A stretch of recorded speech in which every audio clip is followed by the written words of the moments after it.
what you want, when you want it, where you want it. This is The Mesh.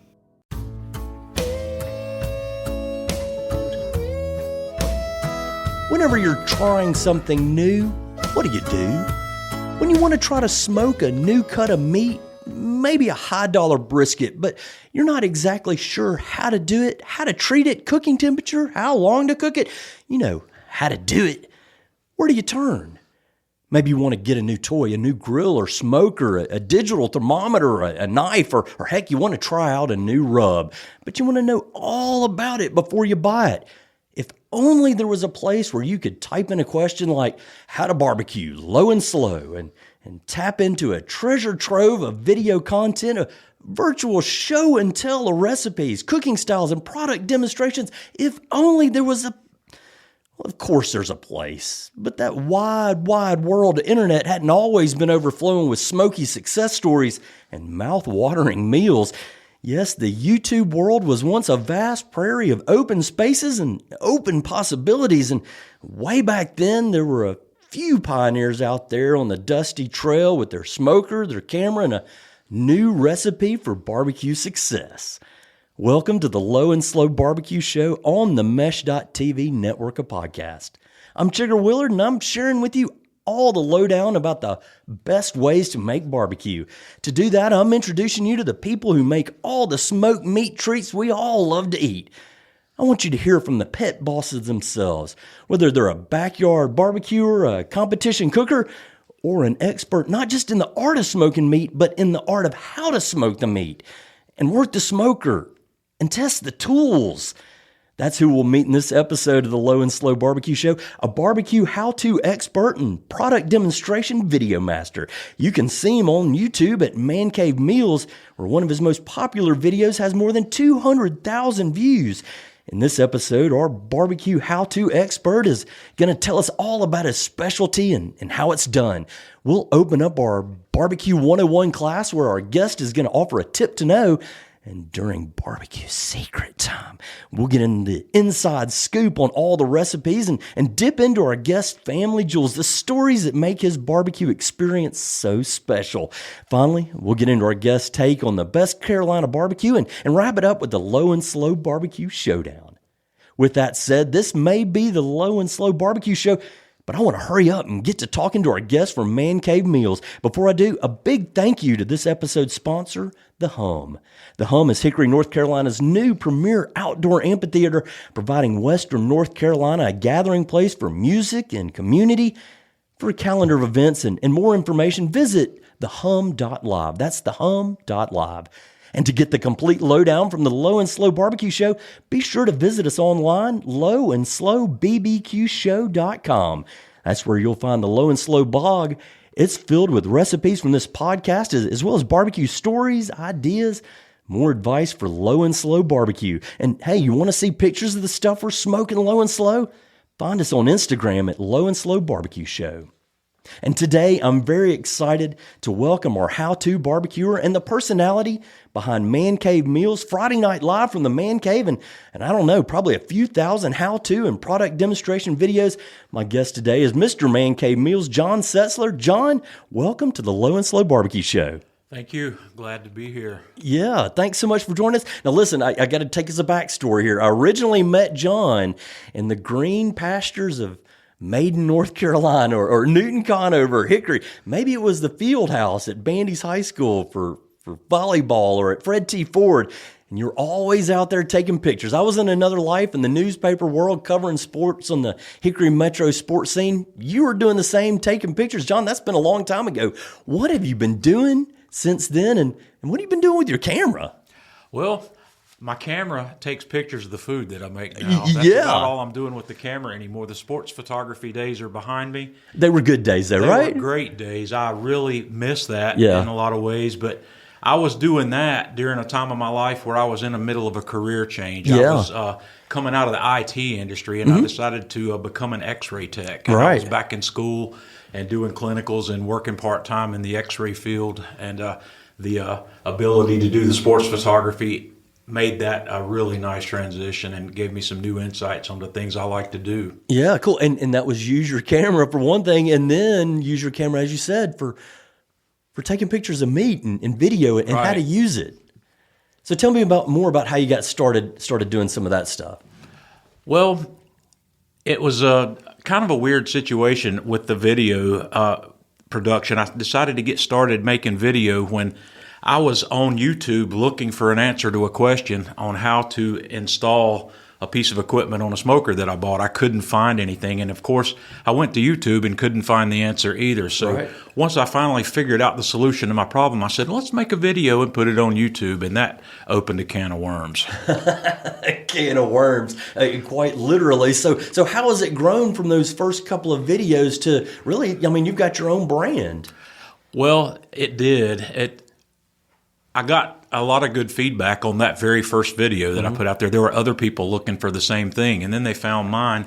And I decided, well, since I've made a video on a piece of equipment related to smoking, let's make a cooking video and see how that goes. It just tested the water. You know, I'm totally a one-man production company trying to figure out how to get information out to people who are looking for the same answers that I'm looking for. And it just kind of snowballed from there. I got, it's that adrenaline feedback that you get from the social media when somebody clicks the like button, right? And it's a driving force, and it was entertaining, it was fun, and it, like I said, it just really snowballed from there. Yeah, so clearly people were looking for the same kind of questions that you had and were creating videos for. You were filling a need in the marketplace for it there. And then fairly quickly you got sort of attached to some other barbecue folks and manufacturers. Tell us a little bit about some of those connections you've developed. Well, I made a lot of good friends right away. When I first started making videos, I kept running into other people who were doing the same thing I was doing. So we built this little network of people all across the country and into,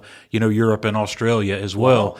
And it really snowballed from there. As my followers increased and kept increasing, I would occasionally get a message from some manufacturer that says, hey, let me send you my product that you can use on your videos, looking for some free advertisement. And of course, that was a big pat on the back. Yeah, definitely.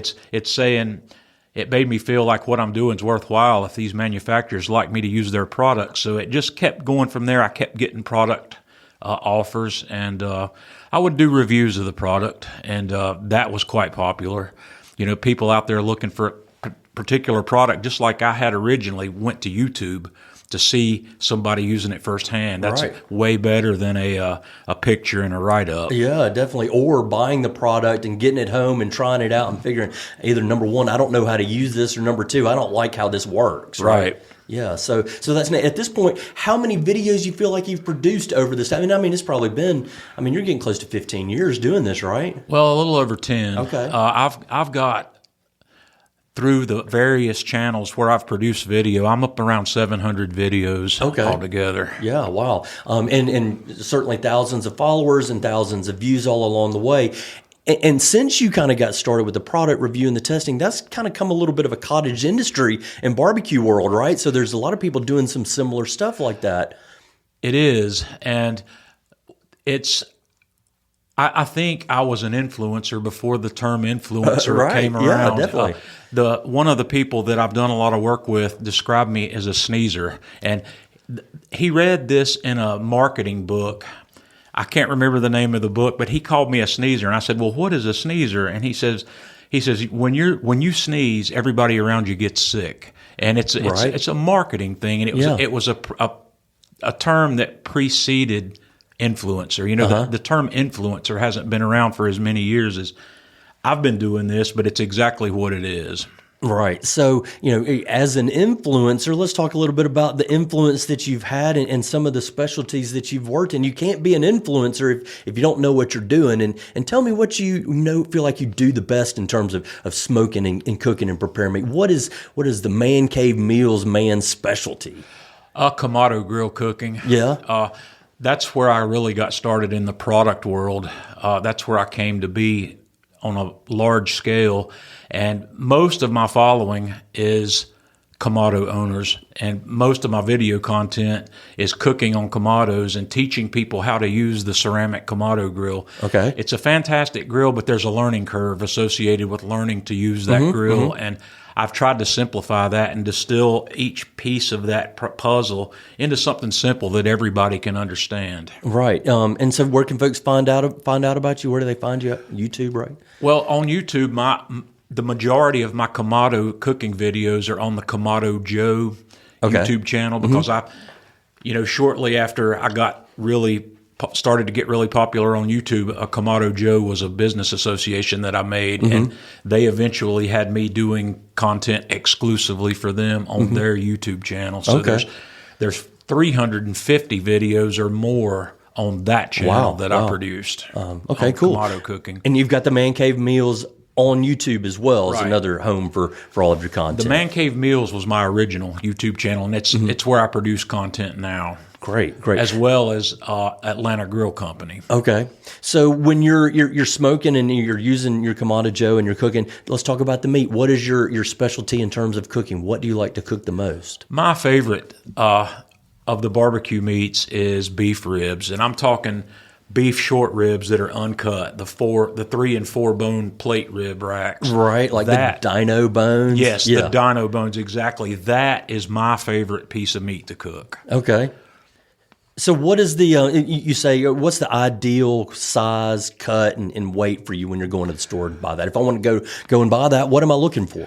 You're looking for a 3 or 4 bone rack that weighs anywhere from 3.5 to 5 pounds, depending on where you're getting it. Some of these are meatier than others, but anything you can get in that size is perfect for beef ribs. And most grocery stores have this, or do I need to go to a butcher? Most grocery stores don't. Right. In our local area, Publix can provide it for you. They don't sell it that way. You have to ask for it. Okay. They've got it because they cut them down into small, short ribs. Otherwise, a specialty butcher, which is actually the best place to get it. If you have a specialty butcher close to you, tell them you want to plate ribs, and they will hook you right up. Very good. So what's your treatment for the beef ribs when you're preparing them? What do you do? You rub, marinate, and tell me about and how you prepare them to get ready to cook. Well, I season my meat and salt my meat primarily early. Any kind of big piece of meat that I'm going to cook, I try to put my rub or whatever seasoning I'm using that includes salt on 12 to 24 hours before I cook it. Okay. You rub it on real thick or lightly? Well, it depends on the meat. On something like beef ribs or a brisket or a pork butt, I put it on heavy because that's a big piece of meat. Right. It's really difficult. You have to work hard at it to over-salt a piece of meat that big. Okay. So I like to get it on there early where the salt can start to draw moisture out, dissolve, and then work its way back into the meat. Gotcha. Okay. And then so now you've got it prepared. How early in advance do you rub it? And then tell me about how you cook it. Well, like I said, 12 to 24 hours on a big piece of meat. Okay. If I'm doing a steak, I might only do it for 4 hours, but I like to salt early. And I keep it in the refrigerator. I wrap it back up in plastic a lot of times or a vacuum seal bag. Okay. And let it, we call this dry brining, which is a dry marinade instead of a wet one. Okay. And we let that do its job, and then I like to get my smoker hot. If I'm cooking on the Kamado grill, I like to start my Kamado grill about an hour before I'm ready to cook. The ceramic body of that Kamado grill has a lot of thermal mass, and it takes it a while to heat up. Okay. And, I like to get the smoke, what we call a nice thin blue smoke. If I'm putting wood smoking chunks in there to bring the smoke flavor to the table, I like for those to get started smoldering and get my airflow going nicely through the Kamado where I don't have a thick white smoke. Okay. The thick white smoke can produce an acrid flavor, so it's better to let that smoke get rolling early. Right. And get a nice clean smoke. And you can see it when you're in the sunlight. The smoke color changes to a blue. Sure. That's what you're looking for. Gotcha. That's a great little tip there. Now, tell me what kind of wood do you prefer to use?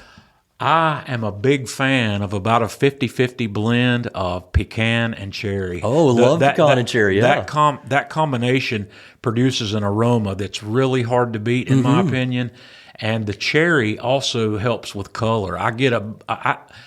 It may be in my mind, but I visually get a a nice red hue to about everything I smoke when I put cherry wood in the fire. Okay, so with your Kamado Joe, you're using charcoal as well as the wood, or you're just straight wood? It's charcoal. Okay. The Kamado doesn't. It's a very low airflow cooker. It wouldn't keep wood ignited on its own. So it's charcoal with just wood chunks added to it. Do you have a charcoal preference? I like two different types I use hardwood lump charcoal exclusively in the Kamado because it's a very low ash production. Right. I like the Kamado Joe Big Block hardwood lump charcoal for one type of cooking, and I use the Royal Oak brand charcoal for another type cooking. These two charcoals have different flavor profiles, and the Kamado Joe is a South American hardwood that has a beautiful smoke profile on its own. You often don't have to add smoke wood to that. Right. But I use my Kamados for cooking a lot of things other than meat, and I've got one Kamado that I use for what I call everything but meat. And right. The hardwood lump charcoal from Royal Oak that you can pick up at a typical Walmart is a very clean burning, lower smoke profile charcoal. And when I'm baking like bread or pizza or a cheesecake or a dessert item. Things you wouldn't ordinarily think about smoking, but still just like an oven. Yeah. Absolutely. Things where I don't want a heavy smoke profile, where I only want a very light hint of smoke. I use the Royal Oak brand charcoal for that. Okay. So back to the beef ribs. You've got them on the fire. Tell me what temperature you cook and how long you cook them over that blend of both the charcoal and the cherry and the pecan. The beef rib technique that I have recently come to love is a 2-stage process. I'm cooking at 250 degrees. Okay. And I put the beef ribs on for somewhere between 2 and 3 hours in the smoke at 250 degrees to give my rub a time to form a nice bark. You know, a nice dark colored bark. Yeah. That's where your smoke flavors come in. And when I get to that stage, usually somewhere between 2 and 3 hours in, I like to put those ribs in a foil pan. I put about a cup of beef broth in the pan, put foil over the top of the pan, and go for another 3 hours. Okay. 3, maybe 3.5. Yeah. The timing is variable, and it's not far variable, but that's where experience comes into play. You're looking for a specific level of tenderness in that beef rib. And once it reaches that, I just pull it off, leave the foil on it, and let it rest there for about 30 minutes and serve that. And they are melt in your mouth tender and delicious. So are you just going by a feel? Are you poking the rib? Are you using a thermometer? How do you know when it's reached that level of tenderness that you want? Well, I use my thermometer, but I'm not really looking at the temperature. The temperature of a finished rib like that is going to be somewhere between 203 and 208 on the thermometer. But what we're looking for is a situation called probe tenderness. And the best way to describe probe tenderness is taking your temperature probe, your instant read thermometer, and sticking it in a jar of peanut butter. Okay. And that's about the level of resistance you're looking for in that meat to determine that it's ready. Yeah. Okay. So, in the medical field, they think about piercing a plum, I think, with a needle, and so you're piercing a peanut butter with your probe. That's just a good way to understand what probe tender feels like in something like brisket, ribs, or pork butt. So, and that's a little BBQ 101 you're sharing with us there. Interesting. So you've got your ribs ready; they're melting in your mouth. How do you like to serve them up? I like to slice those ribs into individual ribs after they've been cooked, and there's a lot of ways to serve it. One of my favorite ways to serve that is either serve one rib over a bed of stone ground grits or mashed potatoes even. And that liquid that's in my pan, the beef broth, I left out a few minor details. I might throw some onion and garlic in there. I might throw some Guinness beer in that as well. Right, yeah, give it some body there. Right, and I like to take that and put a little cornstarch slurry in it near the end of the cook where that thickens up and becomes a sauce that I'm going to drizzle over the top of that rib. Okay. I like to do that sometimes instead of using a traditional barbecue sauce. Right. Well, so that was my next question, the sauce. If you went with the traditional, what would be your blend to go to there? What kind of sauce you want to put on that? On beef, I like a savory sauce more so than a sweet sauce. which is, there's a lot of different styles of barbecue sauce, but the ones that are less sweet is what I like on beef. A good example of a grocery store variety sauce that I think is good on beef is something like the original Sweet Baby Ray's. Oh, right. Okay. You see that around a lot. There's several others out there that are good that are less sweet. They're more savory. And I don't like to pimp Kraft, but the Kraft basic barbecue sauce is a good starting point as well for something like that. Right. Okay. Good. Interesting to know. Good information. We've kind of dove into the meat that John likes to cook up. Coming up, we're going to do our barbecue review. We'll step into Barbecue 101. Have barbecue secret time with our guest. John's going to share his family jewels, and we'll have the Low and Slow Barbecue Showdown. Don't forget to get the complete lowdown from the Low and Slow Barbecue Show. Be sure to visit us online at lowandslowbbqshow.com. That's where you'll find the Low and Slow blog. It's filled with recipes from this podcast, as well as barbecue stories, ideas, more advice for low and slow barbecue. Stay tuned for more after the break. Hey everybody, John Reep here, and I'm with Lauren Weaver of the Hickory Smokehouse, and we have partnered up and we have come up with what we think is the best barbecue sauce in the world. It's called John Reep's Hickory Smokehouse South in Your Mouth Barbecue Sauce. But don't just take our word for it. Listen to what other chefs are saying.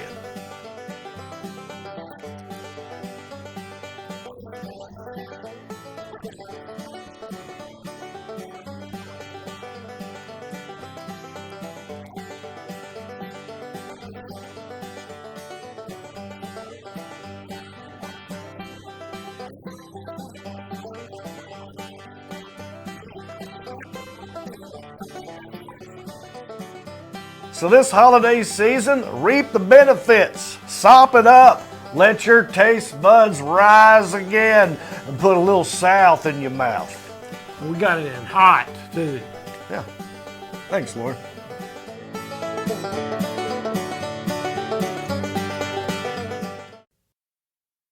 Welcome back to the Low and Slow Barbecue Show on the Mesh Network of podcasts. I'm Chigger Willard, and I'm joined by barbecue how-to expert and the man behind the Man Cave Meals brand, John Setzler. John, it's time for Barbecue 101.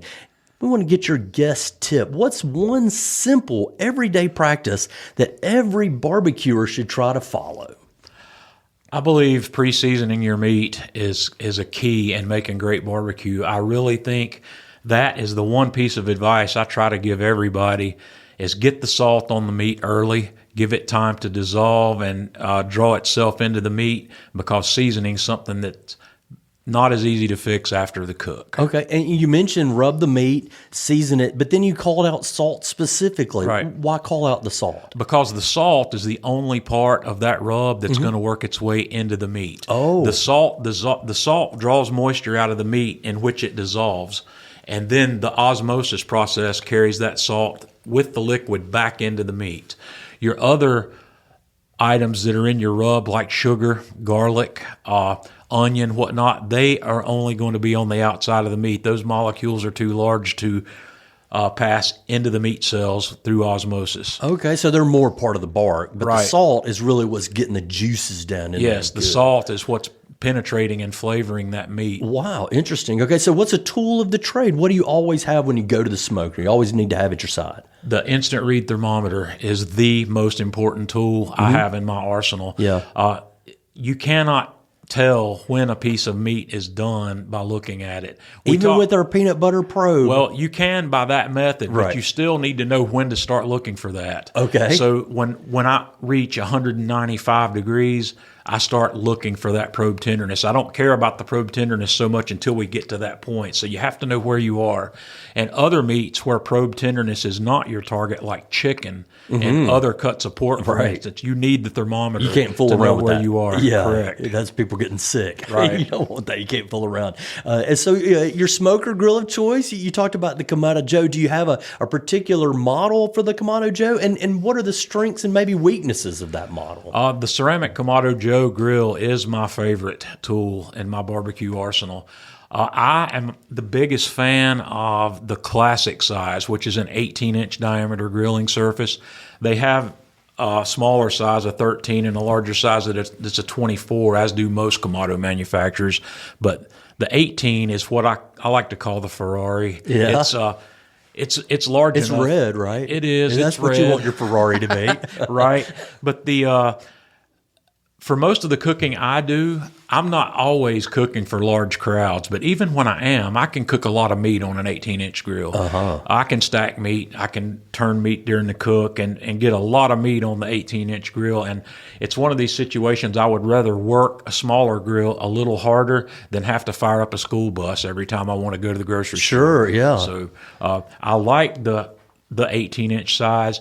The Kamado, in my opinion, is the most versatile grill and smoker on the market. It's like the Swiss Army knife. Yeah. It does everything fairly well, and most things it does extremely well. You can do your low and slow barbecue at 200 to 250 degrees very easily on a Kamado. You can do pizzas at 700 degrees on the same so I grill. can use a burger or do a pizza. Right. Yeah. There's nothing you can't cook on a Kamado grill. And once you become the master of that grill and learn your fire control techniques with that grill, it's very easy to use. And a second tool I think is important for a Kamado owner. There are a lot of computer-controlled temperature control systems that connect to these things that take a lot of that learning curve out. Okay. And so that's an additional tool that I recommend for Kamado owners. Is that a tool or is it a cheat? Well, you can call it whatever you want, but End of the day, you want to have good meat, right? Your guest that's at the dinner table won't know the difference. That's a good point. Take us now. We're going to take this time to go into secret time, and this is where we talk with our guests about their favorite recipe, their rub or a sauce that's special. And we know in barbecue, there's nothing really secret about anything. It's all in how you do it, and like you said, John, the process and the community. But why don't you tell me about your special recipe that you want to share?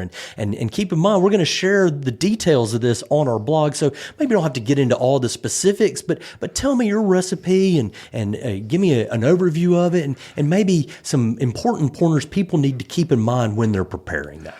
Well, oddly enough, one of my favorite things to cook on the Kamado grill that I get asked for when I'm preparing a meal is macaroni and cheese. Whoa, now wait a minute. This is a barbecue show, John. This is low and slow barbecue show. It is. Is macaroni and cheese barbecue? It's a perfect side to any barbecue You're right. meal. I'll give you that. It is. So tell us about your macaroni. Well, obviously, like I said, I like the beef ribs. That's going to be my go-to. But the macaroni and cheese cooked on a grill with a hint of smoke in the background is a game changer. Okay. And it goes along with another recommendation I make for people who are cooking outside. If you learn to treat your grill or smoker like an outdoor oven and start considering the things that you cook on your indoor oven and move those outside, it'll change the way you think about your grill. Yeah. And macaroni and cheese absorbs just the right amount of smoke to turn it into a dish that just people will come back for. Wow. And my macaroni and cheese is not a complicated macaroni and cheese. I make a roux and a bechamel. Right. And basically you just toss your cooked pasta in that. And at that point you have a creamy stovetop type macaroni and cheese, but I like to take mine to the next step. You could eat it then. You can. Yeah. And but it's not as good. It's not. I like to put mine in a baking dish and put more cheese on top and then put it in a hot grill for 30 or 40 minutes until that melts and becomes brown on top, and it's just amazing. But my macaroni and cheese, I put a lot of things in my macaroni and cheese that the average person won't consider. Such as? Well, crumbled bacon. Okay. If I'm serving it as a main dish, I'll put crumbled bacon in it. If I'm serving it as a side with other meat, I'll leave the bacon out. Okay. I like to put finely diced jalapeno pepper in there. Oh, sweet, yeah. And I like Spicy. to add a barbecue rub that's a spicy barbecue rub. Okay. Or something that's got a cayenne pepper backbone or some sort of hot pepper backbone, and use that. In moderation, you make this to taste. After you learn, you add more and make it fit your own likes. And depending on the seasoning or the rub, I guess. Do you have a favorite rub you like to use in your macaroni? There is, and it's an Atlanta Grill Company branded rub called Sizzle. Okay. And it's a not a typical barbecue rub. It's almost more of a seasoning rub than a barbecue rub, but it's got some of these. It's got ghost pepper in it, actually, a small amount of ghost pepper. Oh yeah. So it's hot, but it's very good, and it becomes a background in the macaroni and cheese. It's not the dominant flavor, and once again, the cheeses that I like to use separate my macaroni and cheese from a lot either, because I like to work Gruyere. Oh yeah, my mac and cheese. That's a pretty sharp flavor. Yeah. Yep. Good. Okay. So that's a great side, a great macaroni. Talk a little bit about maybe a rub you like. You mentioned the sizzle that goes in the macaroni. Do you have anything special you like to rub? Maybe give us some details. Again, we're going to have all the recipe specifics on our blog, but tell me a little bit about a rub you might like to use. Well, I like to use the basic salt, pepper, garlic format most of the time. And one of the recipes that I'm going to share with you guys is what I call my man cave steak shake. Okay. And it's basically salt, white pepper, granulated onion, granulated garlic, cayenne pepper, and a pinch of MSG if you're don't have any aversions to MSG. Right, okay. And that is what I like to call a seasonal. I can use that on anything that I would put salt on. Right. It's a table Your beef salt. ribs? My beef ribs or your steak? Or my green beans. Oh, wow, or my okay. asparagus. Yeah. Or my, anything that I would add salt to, I can use this and it takes it up a notch. Great. And that also becomes a great barbecue rub just by adding paprika and brown sugar to it. Yeah. So it's really a great combination. But I like sweet rubs on pork, and I like more savory rubs on beef. Well, that makes sense. Because the pork has a natural sweetness to it that's Right. complemented by a sugar addition. Yeah. Sugar needs to be a part of every barbecue rub because that sugar is part of what helps form the bark. Yep, the bark. The bark doesn't form up as nicely if you're using a sugar-free rub. Yeah. And you got to have the salt too, just like Right. you said before, to get that osmosis going. Well, let's talk a little bit about John's family jewels, and tell me, we talked a little bit about how you got into, the videos and the smoking and how to doing things, but tell me about what you enjoy. What are you enjoying about continuing to do this? Because you said you've been doing this for 10 years. I mean, if you're not enjoying it, surely you're not doing it. What do you enjoy about, the meat smoking and the video making and the interaction with people? What gives you pleasure in this? Well, the meat smoking gets me outside. I like spending time on my deck, and spending time on my deck with a beer or a bourbon with some smoke wafting in the background is just a great way to spend an afternoon, Sure, or an evening, depending. But I really love just being outside. And like you said, I've been doing this for like a little over 10 years now. Yesterday, in fact, I thought about you because in my Facebook memories feed comes up a picture of my Weber Smoky Mountain the first day I got it. Oh, really? Which was 11 years ago yesterday. Oh, wow.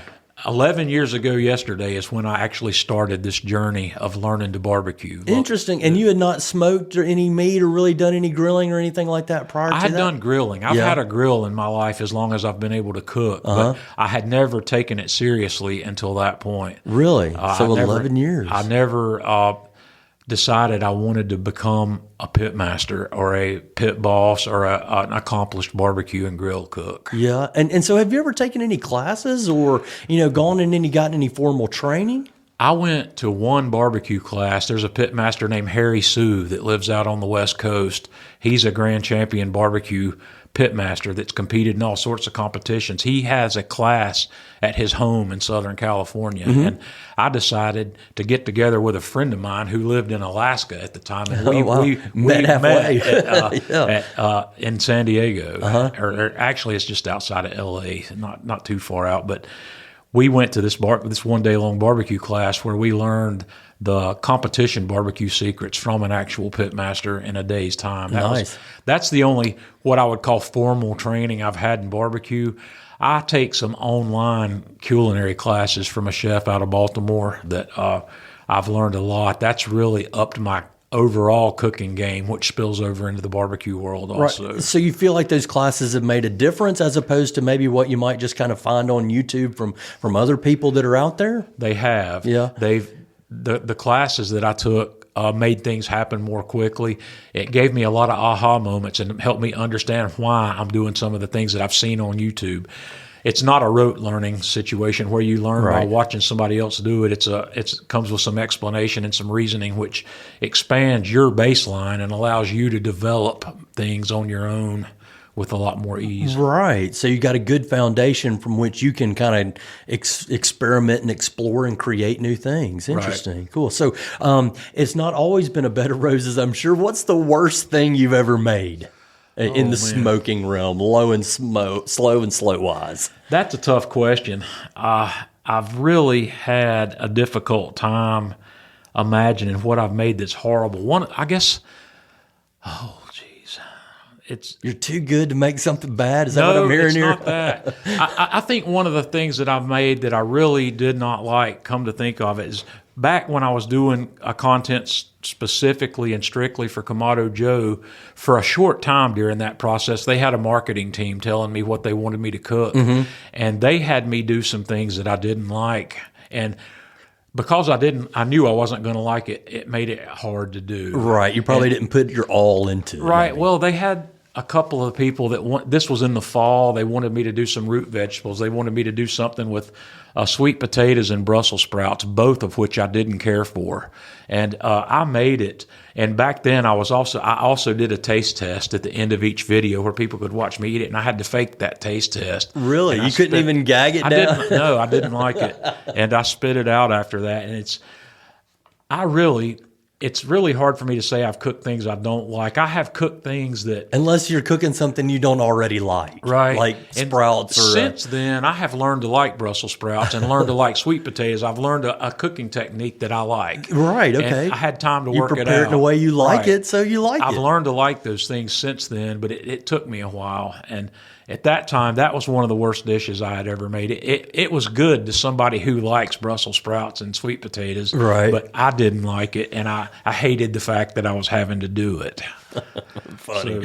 So take us the other direction. What's your proudest moment in barbecue, in low and slow meat smoking? Well, I think one of my proudest moments in the barbecue world is when my mom and dad asked me if I'd prepare the Thanksgiving turkey for the meal one year. Quite an honor, yeah. My mom's a great cook, and my mom and my sister both are great cooks, but when I got into this hobby, one of the first things my mom asked me to do was smoke her turkey breast, and I ruined that turkey breast. I over smoked it, put way too much smoke on it. Yeah, and it's easy to dry it out too. Yeah, but she didn't beat me up too badly for it. But she's your mom. She did. She's not going to hate me for that. But I improved that process and got it to where I made great smoked turkey. And when she came to a point where she was willing to give up the main course for a Thanksgiving dinner and have me make it, right? That was a proud moment for me. It's just something I think about it constantly. I'm not even a huge fan of turkey. Yeah. But when Mom says, we'd like for you to make our Thanksgiving turkey, that was a game changer. And how did it turn out? It was amazing. It was amazing, yeah. That was actually one of my first cooks on a pellet grill. Okay. And how long had you been smoking since this 11 years ago? I was 4 or 5 years into this hobby at that point.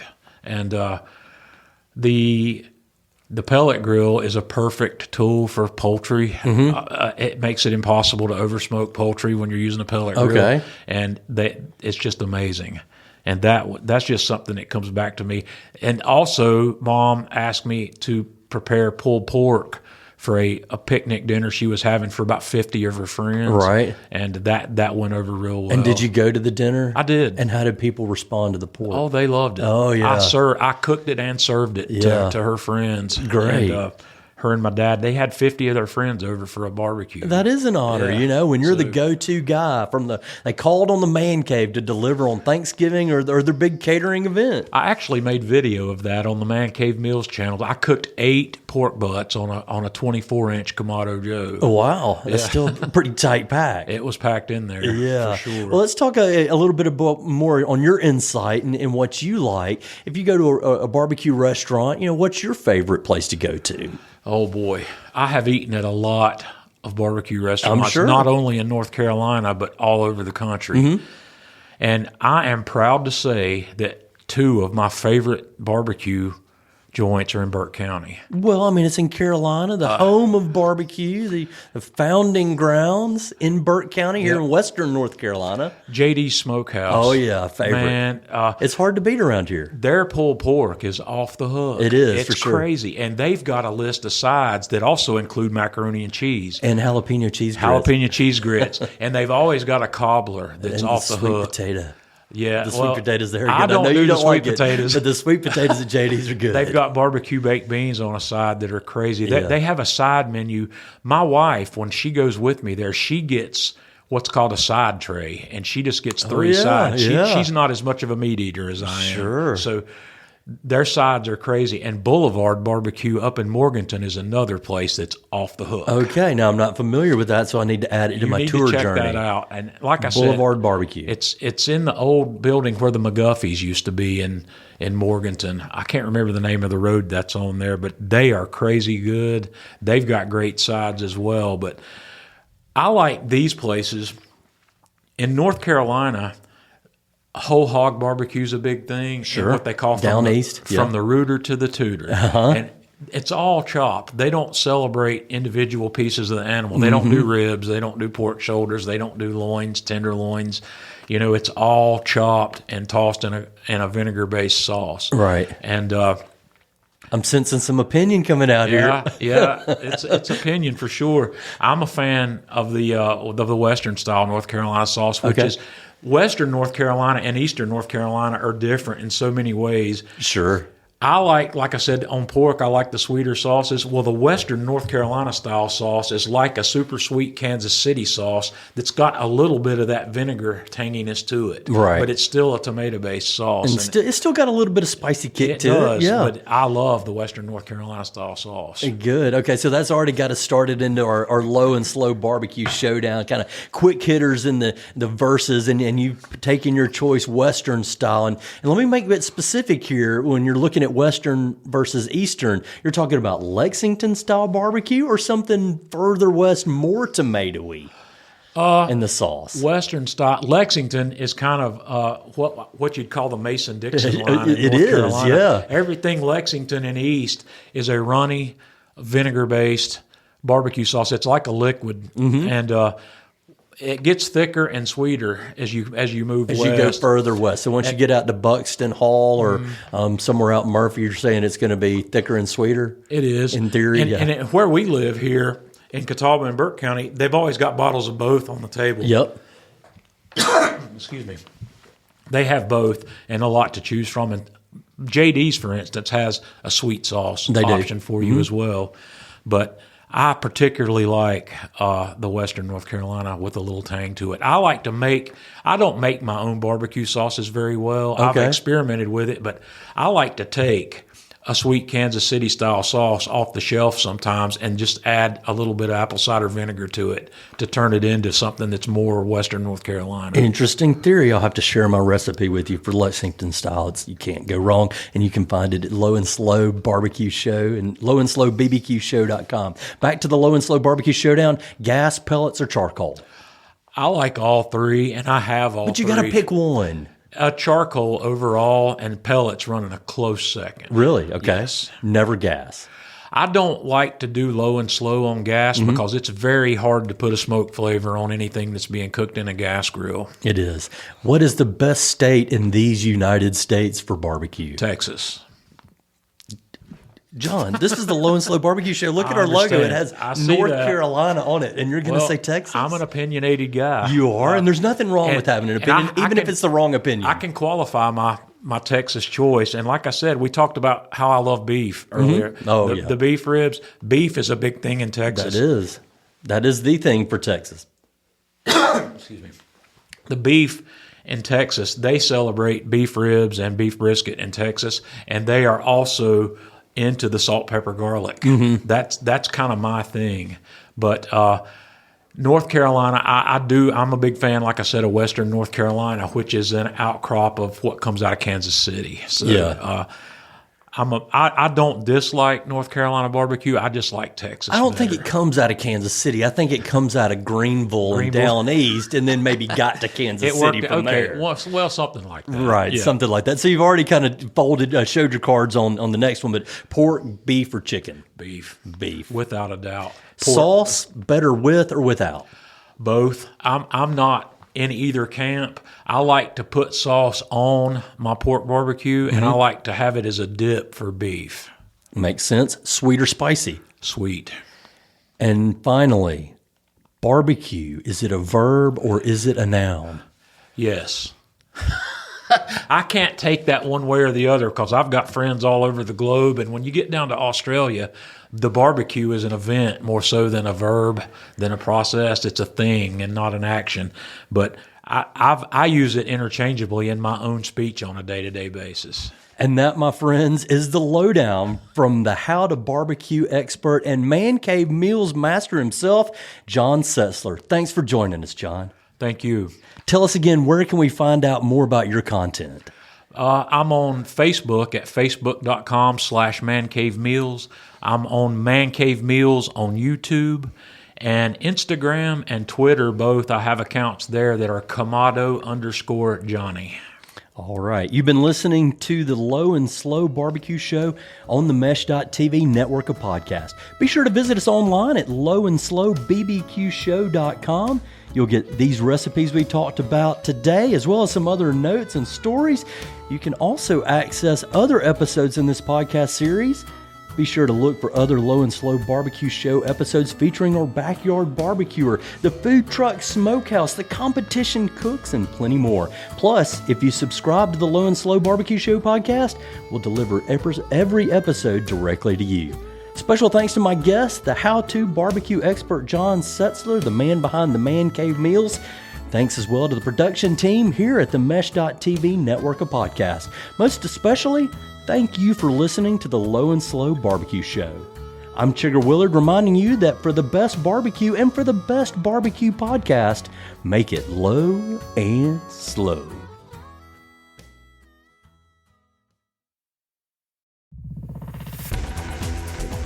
You've been listening to The Mesh, an online media network of shows and programs ranging from business to arts, sports to entertainment, music to community. All programs are available on the website as well as through iTunes and YouTube. Check us out online at themesh.tv. Discover other network shows and give us feedback on what you just heard.